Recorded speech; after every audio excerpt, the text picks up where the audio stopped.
Greetings everyone and welcome back to the Greenbane project. Today, since the spooky season is in full effect, we're going to be focusing on our new Warlock subclass, the Cauldron of Horror.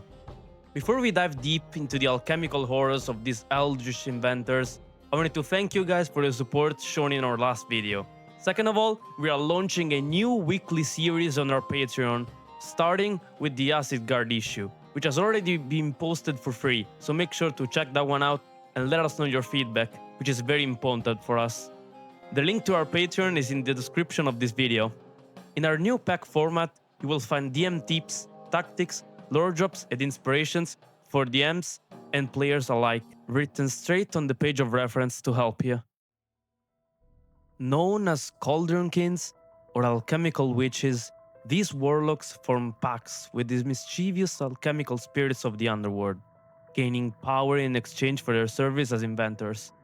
Often working on weird projects that lead to chaotic consequences, these warlocks sacrifice their whole life to the pursuit of truth, even by breaking laws and morals to achieve their cryptic goals. It is common to find these truth seekers flying on their cauldrons within dungeons or in their immediate nearings, working as merchants in the meanwhile to gather silver to spend on potion components, buy their equipment, or for the service of some mercenary who is willing to accompany them to achieve their current objective. The first thing we need to address is going to be about the nature of these alchemical spirits and how they function as patrons. An alchemical spirit is not a god, quite the opposite. They are beings who found a way to abandon their names and bodies to transcend through alchemical means into an ethereal consciousness, forever bound to a material vessel. Once being great adventurers, with spirits so strong that they managed to stay in the mortal realm upon death, with a different, somehow weaker form. Or a once alchemist that found a way to transcend life, or better yet, transform into an actual alchemical laboratory controlled by his mind. The form is irrelevant, finite, somehow limiting. The spirit and the mind are what differ between a mere mortal and an alchemical spirit. Another requirement for them is to be bound to a layer with their own effigy, because only inside their domain are they able to arrogate power to their warlocks and to even exercise magic beyond cantrips. This place, just like them, can be of any form, much like their own selves, though they are forever intertwined. The relationship between Warlock and Patron can be quite erratic, for their pact is not one of eternal service or ownership over the Warlock's soul. Rather, it can be a quote-unquote collaboration, a union of great minds in the pursuit of something greater hidden deep within, or an endless battle between different views of the world. Warlocks who pursue knowledge through alchemical means are no servants after all, for their curiosity cannot be bound by divine laws, hence why no urban, minor, or greater god would willingly make a pact with such unpredictable entities. Now, let's talk about the powers of such warlocks. First of all, they get access to 7 new spells that will come out with the full release of the Witch Pack on our Patreon, which are Quick Growth, Bottle Lightning, Conjure Potionlings, Crystal Cultivation, Fabricate, Elemental Rapture, and Golemify. Diving into the subclass, at first level, they gain the Mine Compound Hearts privilege, which lets you materialize a crystal-like heart worth 100 gold pieces in the palm of your hand, each time you cast a spell. The level of said spell influences the value of the crystal.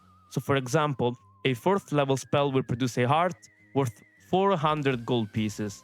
This material can be used in place of material components or gemstones to cast spells, create magic items, or brew potions, provided the value of the heart is equal to or greater than that of the material it's replacing. So to anyone planning to run this subclass, it is imperative to keep track of how many hearts are in possession at any given time, considering the fact that they don't expire. So for a second, think about the implications and the endless possibilities. Once you reach level 6, this warlock is able to conjure a flying magical cauldron of the pact that functions as a broom of flying. You are also permanently attuned to it, and of course it doesn't count towards the attunement limit. While riding it, you can magically hover, use it as a spellcasting focus, take the dash action as a bonus action, and use it as cover by expending your reaction to retreat inside it, granting you full cover. However, you are blind and unable to perceive any of your surroundings while within the cauldron, or you can partially cover yourself with it, giving you half cover. The cauldron can be magically summoned or dismissed endlessly as a bonus action. However, it possesses its own AC, which is equal to 13 plus your proficiency bonus, and hit points, which are equal to 10 times your proficiency bonus. It is immune to poison and fire damage, but be aware of lightning, since it automatically takes maximum damage from it. It can't regain any hit points, neither magically, naturally, or artificially. It regains them after a short or long rest, but it instantly vanishes if reduced to 0 hit points. If this happens, the next summoning will require a 1-hour ritual and 500 gold pieces worth of compound hearts to restore it. Potions and elixirs crafted using the cauldron take half the amount of time and increase the dice rolled for bonuses and penalties alike by 2. Moreover, those that give a flat bonus get also bolstered, letting you increase said bonus by twice your proficiency bonus. So as you can see, the cauldron is not only a tool for the betterment of your craft, but a powerful ally during combat. Make sure to not fly too high during storms though. You might find yourself light-struck, as they say. No pun intended. Obtaining level 10 opens up a new kind of worms that surely can make for a fine elixir. You gain the ability to infuse your magic into liquid spells that act like potions that can be drank from anybody, and use your spell DC or magical bonuses without having to expel a spell slot or worry about material components. Choose one spell from your spell list. That becomes the focus of your craft. For now.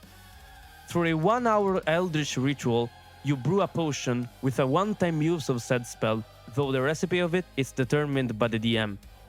In order to succeed the ritual, you must either expend a spell slot of a level equal to or higher than that of the chosen spell, or provide compound hearts worth at least 250 gold pieces per level of the spell. Though if you end up using a higher level spell slot, the spell contained in the potion counts as if being casted at that level. So basically, if you make a hold person potion using a 4th level spell slot, the creature who uses the potion will be able to select 3 targets for the spell's effect, as if it was being casted at 4th level. Moreover, if you use the Cauldron of the Pact for this ritual, the required worth of the compound hearts will be half. Keep in mind that potions created this way do not expire, much like the compound hearts.